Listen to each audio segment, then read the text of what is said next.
Welcome to the starting sequence of the YRA Doublehanded Midwinters series, race number 4.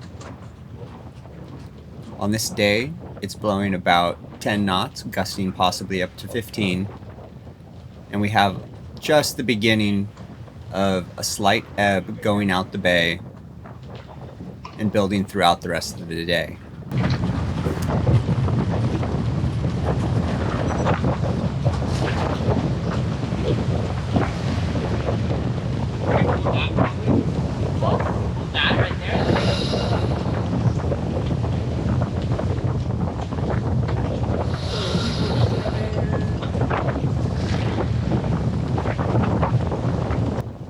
The course for this race is to go from the start line, which is right off of that building there behind the boat, up to Black Holler, which is a mark located just near the south tower of the Golden Gate Bridge.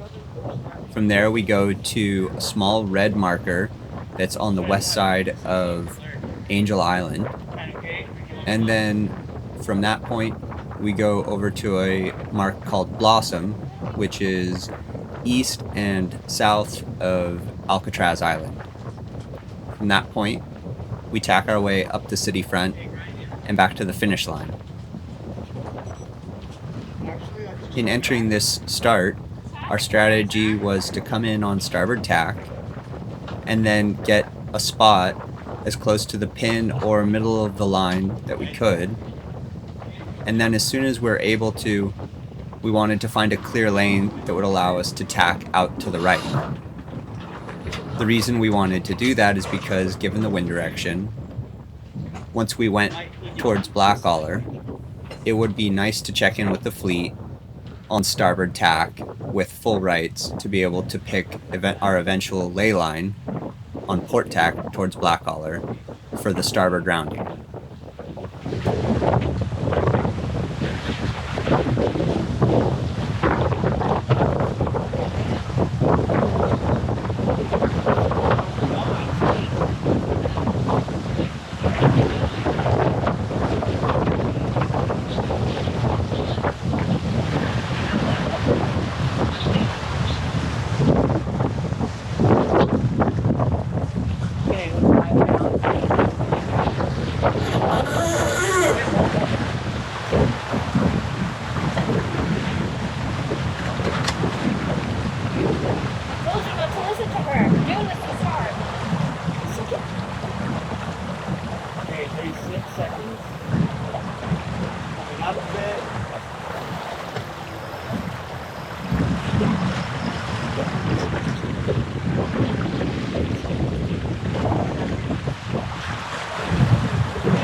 As you can tell, we're a little bit late to the start line here, but one of the things that I really enjoy about this boat is that it's powerful enough that it allows you to eat your way out from underneath other boats pretty consistently, either by pointing higher or by also going faster.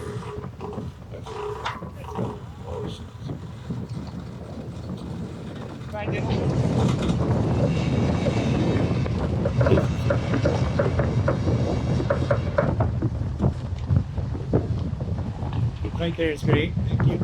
A little bit.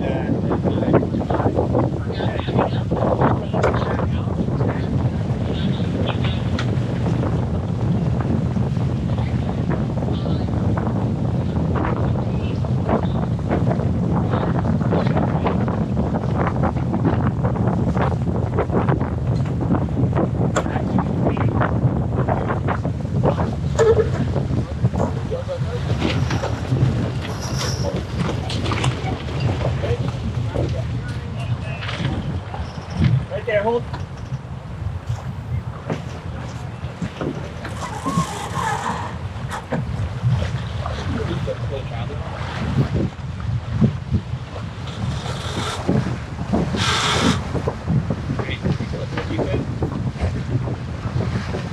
let's just go fast.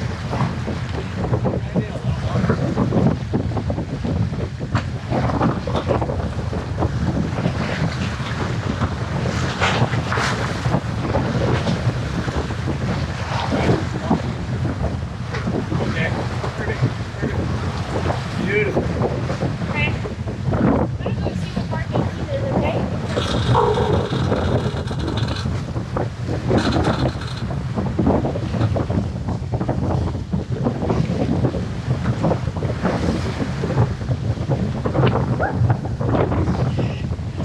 Did you see that? Alright, you ready to tack? And let's go check in with everybody.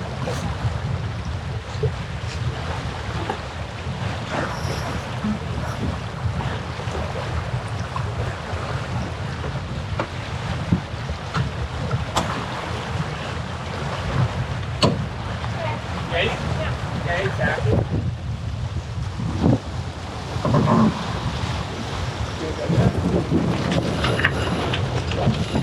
One of the hazards of double-handed racing is that you don't have anybody up on the bow to skirt the jib when it gets stuck on a stanchion. One of the ways that we deal with that is just to lift the boat up for a moment, and it pulls the jib up over the stanchion.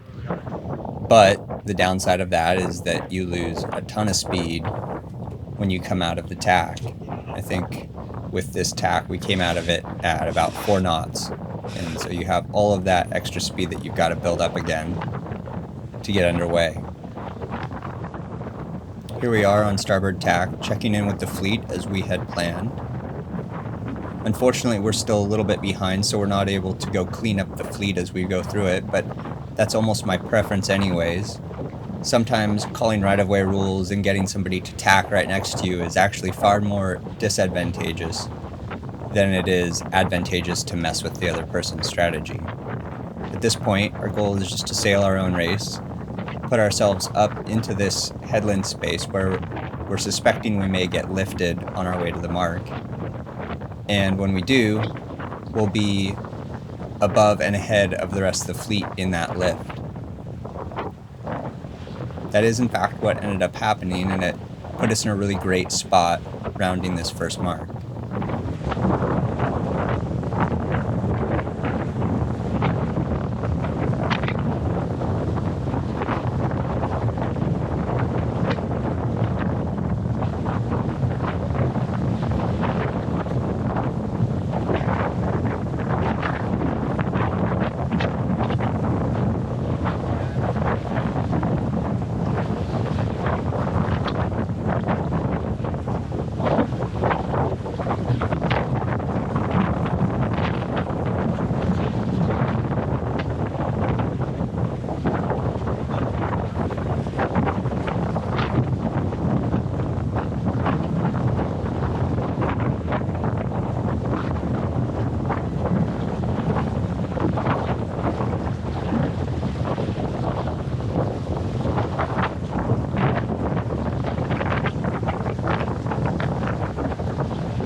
Hold.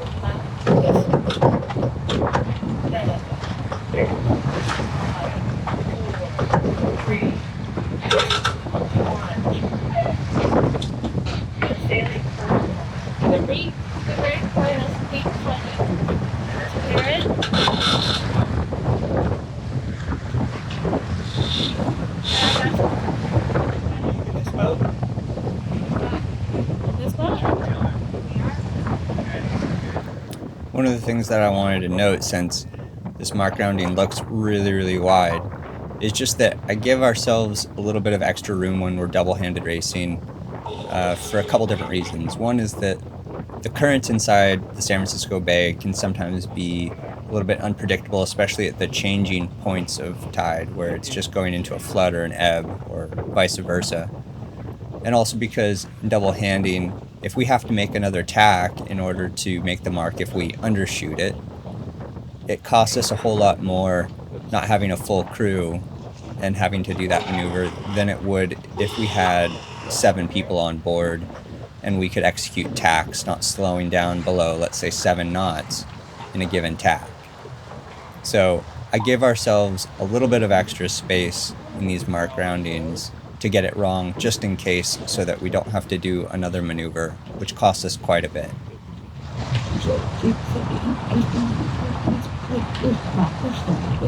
Should we go up on he's out the dip somewhere?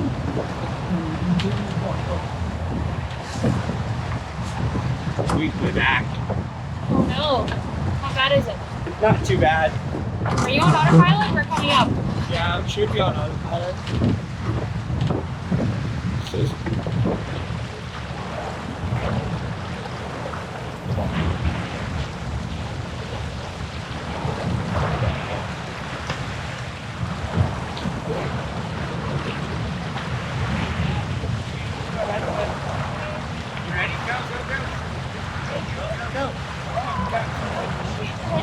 I don't care. I know where it is.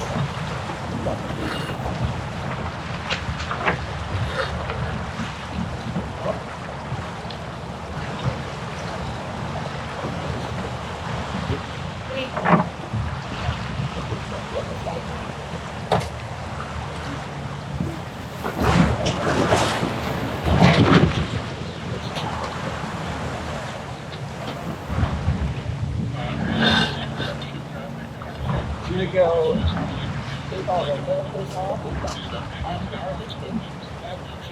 Go.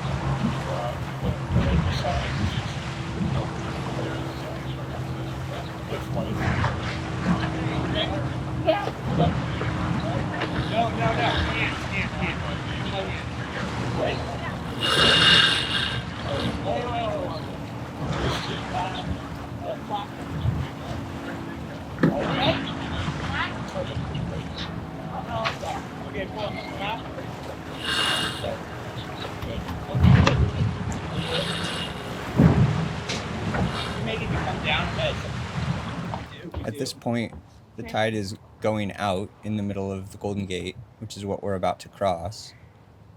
And one of the things that I didn't understand about this race is that a lot of the fleet at this point come up into the wind a little bit more and almost reach across the Golden Gate Bridge area, whereas our mark is right there in front of us all the way down near Angel Island.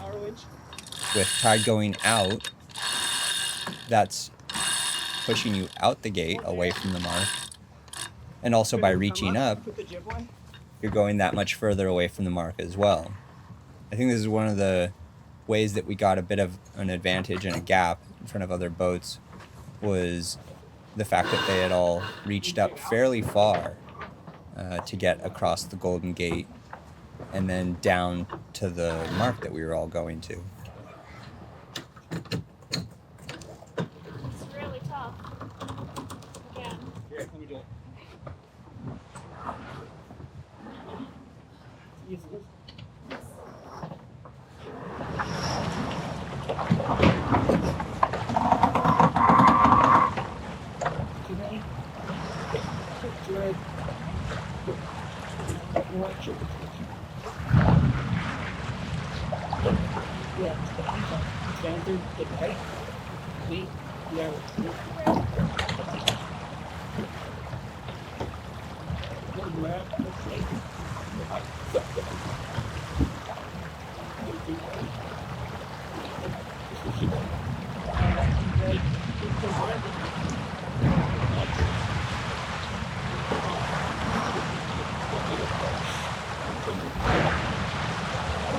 Yeah,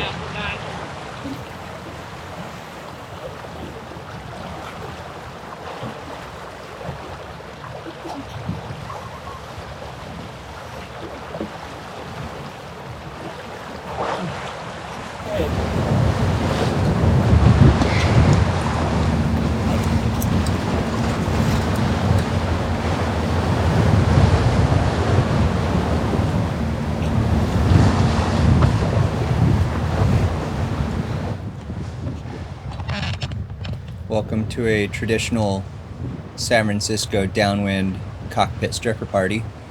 This is what happens in San Francisco Bay when you go to weather all wrapped in Gore-Tex and sweaters because it's freezing cold. You turn the windward mark and go downwind, and you realize that if there just hadn't been that wind blowing across the Golden Gate and into the bay at such a high speed, that it's actually about 70 to 75 degrees outside. Wrapped in all of those sweaters and Gore-Tex, downwind, you think you're gonna steam to death if you don't take it off. So here we are removing all of our big heavy coats and bibs for the downwind leg. Right there. We'll see how that works. Like, kind of.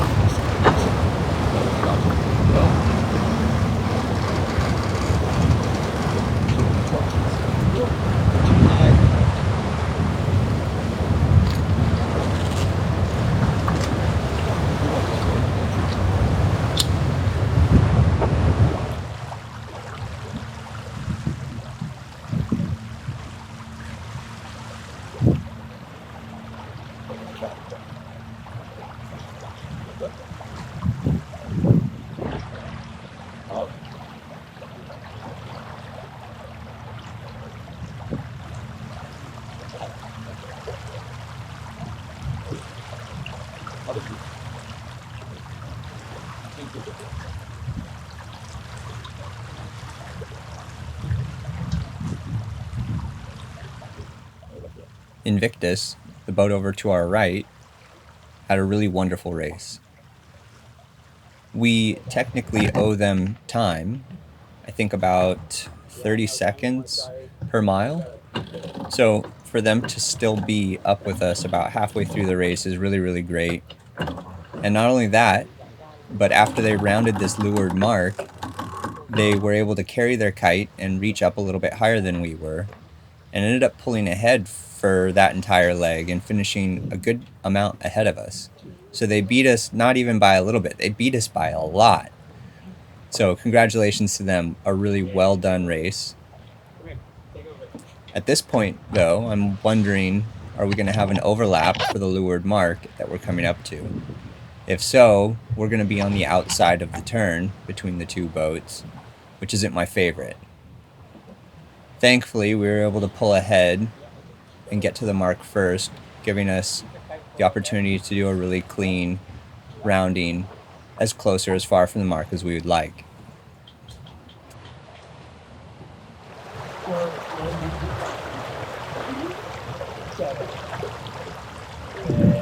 Yeah?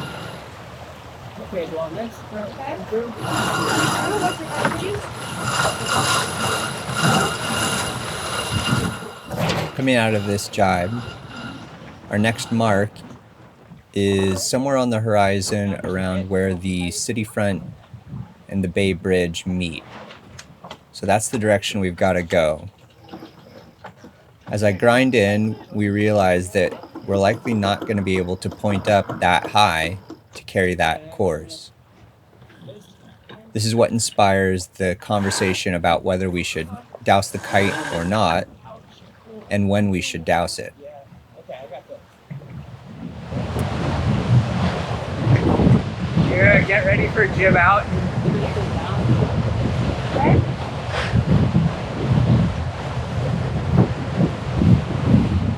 Like off, that off. What do you think? Hold on for a second. We're not making the mark right now. Trim it on just a bit.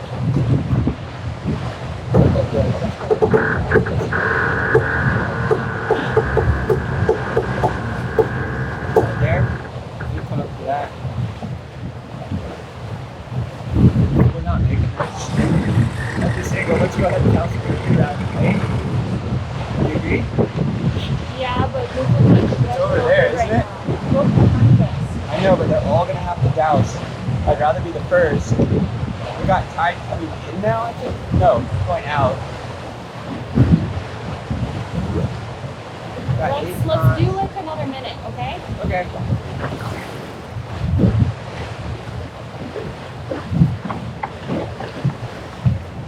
I just can't even close to carry the mark.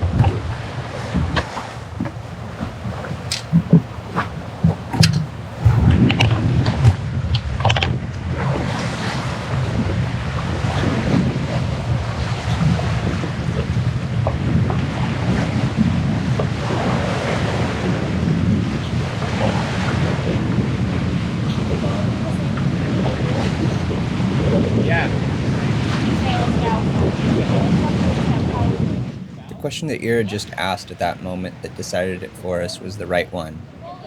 And it was, if we didn't have the spinnaker up and used the jib alone to go in the correct direction, how would the speed compare to us flying the spinnaker in the direction we're flying it in right now? Would it be the same?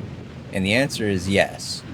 We were going about 8 or so knots at this point of sail with the spinnaker up, and if we were to come up just a little bit further and be on course for our mark with just the jib and the main, we'd also be able to go about 8 or 8.5 knots in the right direction though.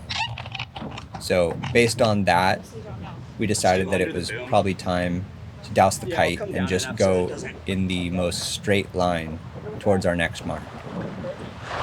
Okay, just steer down a bit more and we're gonna blow, okay?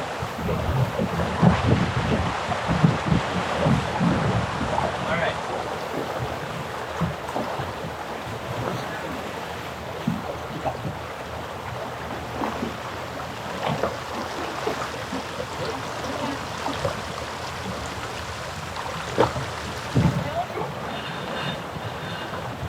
Yep, you halyard. No, don't let that go.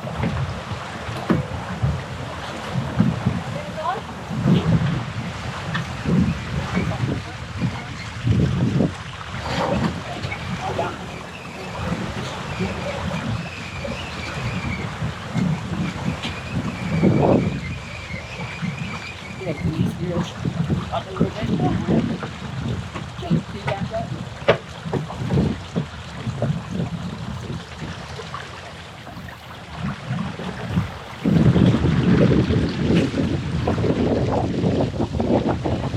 Yeah, I'll get you there.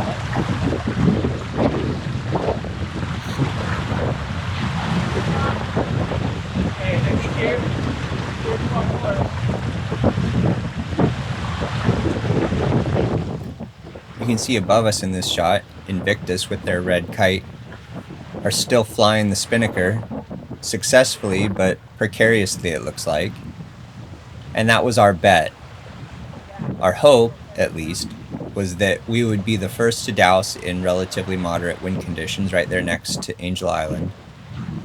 And that while crossing the center of the bay, the wind would build and that boats still flying their kites either wouldn't be able to hold the right direction, or if they were, that they would round up 1 or 2 times and then have to go through a chaotic douse as well, putting us even further ahead. Unfortunately, that gamble didn't work out. Everybody was, for the most part, able to successfully fly their kite all the way to the next mark. Here's another Sunfast that had made the same gamble as we made, or also didn't feel that they were able to carry the kite all the way up to the next mark, and decided to put up the jib and do more of a beam reach. Being beneath us and a little bit close, I decided to come down on top of them and steal their air a bit. You can see their jib collapse here and they get spat out behind us.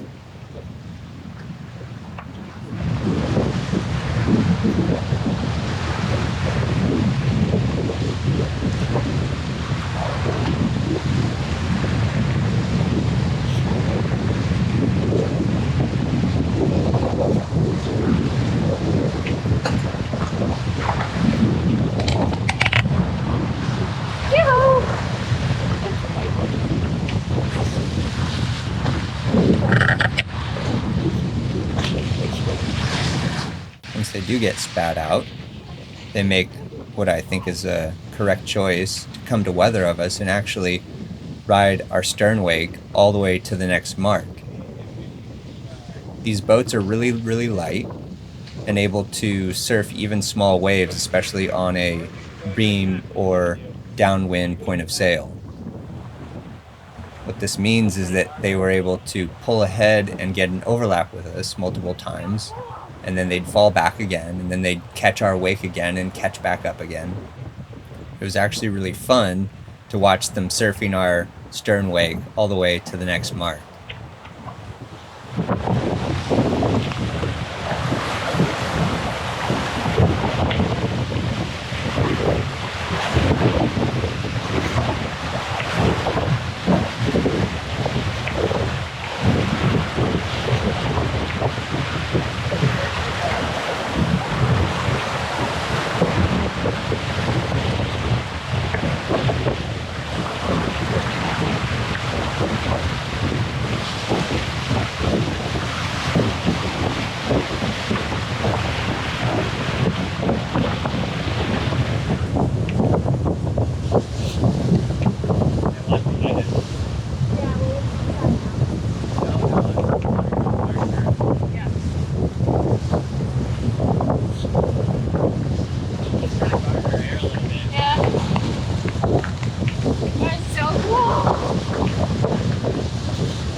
get ready to launch that.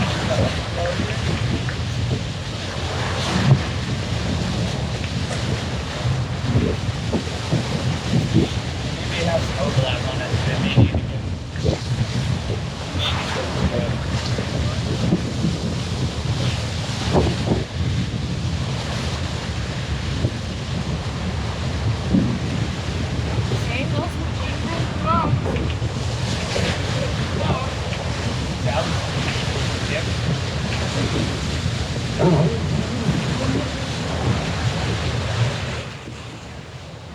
These weird hand signals I'm doing right now are focused at a big charter vessel.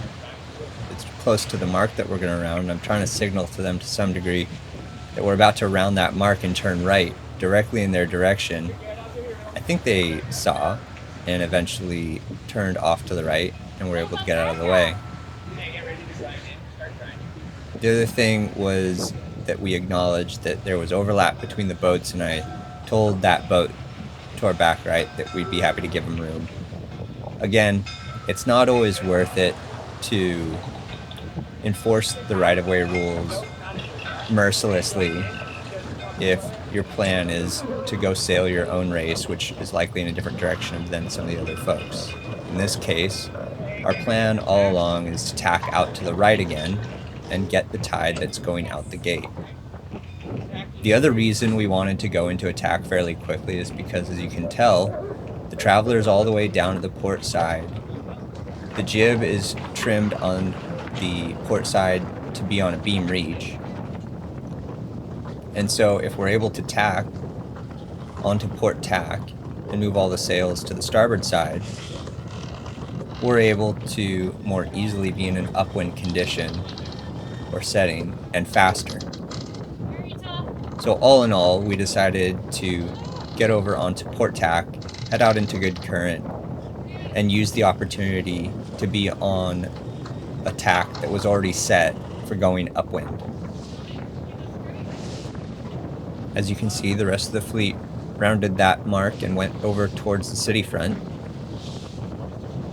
In that context, we decided to stay out to the right a little bit further and continue to get good current.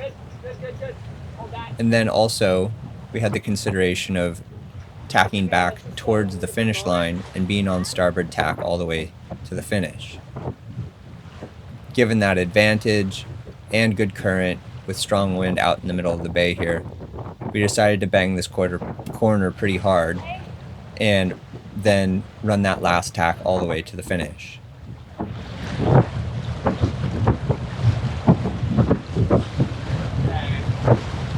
Get ready to tack.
After a long day of trimming all the lines and doing all of the tacks, Ira was pretty exhausted, and so we switched off and she steered for this last leg all the way up to the finish line.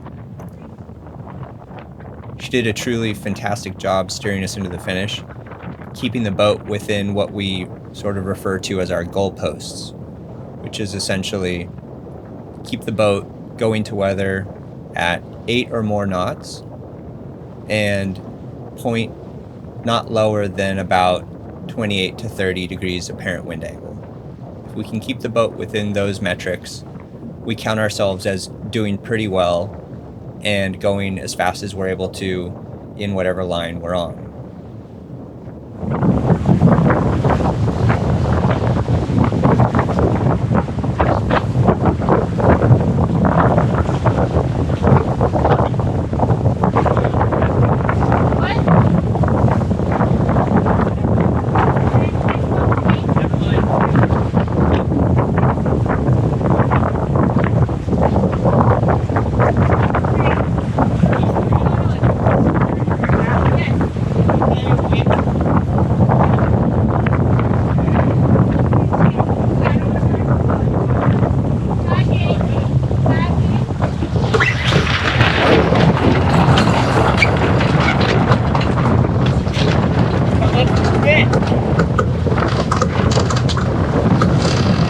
Hold that. Go.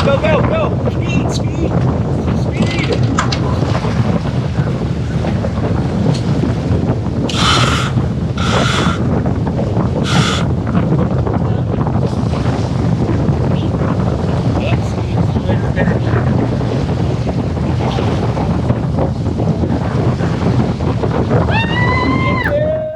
And with that, we finished the YRA Doublehanded Midwinters series, race number 4. We ended up getting 4th place in this race, and we were a little bit annoyed with ourselves because we think we could have done better had we flown the kite all the way from the 2nd mark all the way to the 3rd mark, just as some others had done. Congratulations to Invictus in this race. I believe they won, and they did a fantastic job of carrying their kite all the way from the 2nd to 3rd mark, which I think was key in their success. And then they did a fantastic job of holding on to that lead all the way up to the finish. This was the end of the YRA Doublehanded Midwinters series this year, and it was a lot of fun. We can't wait to do it next year. Thank you for all the competitors for being out there and signing up. We loved racing against all of you. And thank you first and foremost to the race committee for being out there and hosting it. We really truly appreciated it. It was a great series. We really had a good time.